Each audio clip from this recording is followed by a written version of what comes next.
Bonjour! Dans cette vidéo, aujourd'hui, exceptionnellement, je couvre deux sujets. Le premier, c'est la portion branchement des moteurs et un tout petit bout de mon code qui va être utilisé pour faire bouger mon rover. Et dans la deuxième partie, on voit le dessous du rover que j'ai imprimé dans ma vidéo précédente et je vais l'installer sur mon rover. Ça va clore la portion dessous du rover dans cette vidéo. Et c'est parti! Ma première étape consiste à débrancher ce que j'avais fait, qui était vraiment temporaire, et dégainer tous les fils pour pouvoir les souder correctement afin que les moteurs de droite soient tous branchés sur le même circuit et que les moteurs de gauche soient branchés sur le même circuit. Ainsi, avec mon H-Bridge, je vais pouvoir allumer le côté droite ou le côté gauche de manière indépendante. Ok, je viens de brancher le receiver de ma télécommande sur mon Arduino. J'ai aussi branché le contrôleur de moteur, le H-Bridge, sur le même Arduino.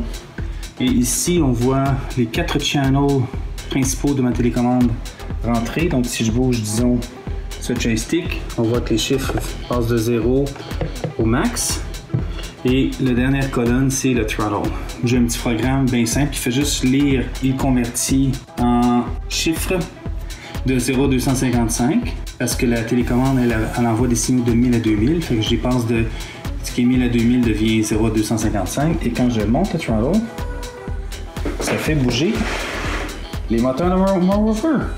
Si vous vous demandez pourquoi j'utilise Arduino, yes! Plutôt que de brancher mes moteurs directement sur le receiver de ma télécommande, la raison est simple, c'est que je veux donner éventuellement de l'autonomie à mon rover.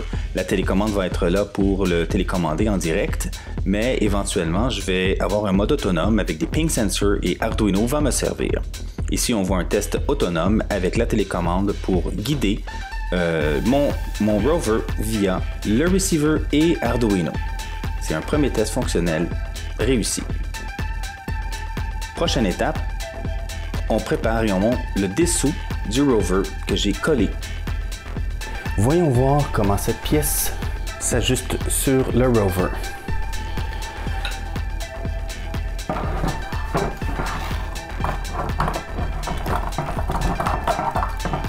Oh my god, ça c'est fou. Ça fit super bien. Je suis tellement content. Wow! Ça fait un super bel effet. Le dessous du rover est complété. Wow! Ce qu'il me reste à faire, c'est de trouver un moyen de fixer le dessous du rover à la structure de la suspension. Ça avance bien. Je vais maintenant commencer le design des pièces pour tenir le fond du rover sur ma structure de suspension. J'observe le rover et je découvre que je peux facilement m'ancrer sur les trous de vis que j'ai designés à cet effet. Le positionnement de chacun des appuis sera différent et leur design sera aussi différent. Donc, mais ça risque d'être quand même assez facile. Je vais m'y mettre immédiatement.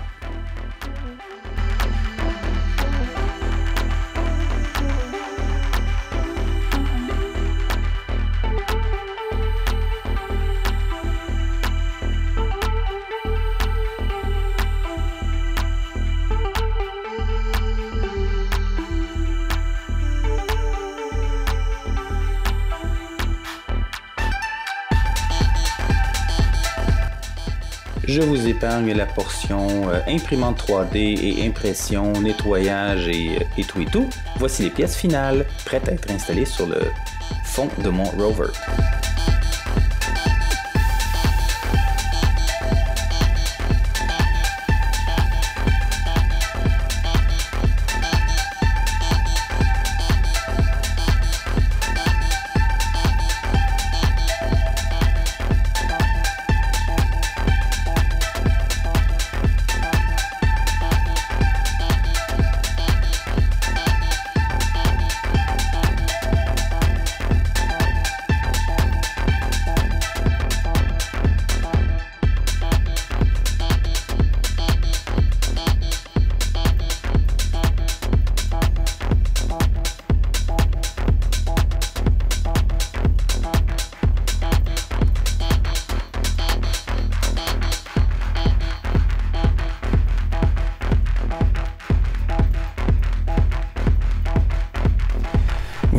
ceci termine la vidéo pour aujourd'hui. J'espère que vous avez apprécié. Si vous aimez ce que je fais, abonnez-vous à mon channel, partagez abondamment, donnez-moi des commentaires. J'aime toujours savoir ce que vous en pensez, puis ça me donne des idées pour des prochaines vidéos.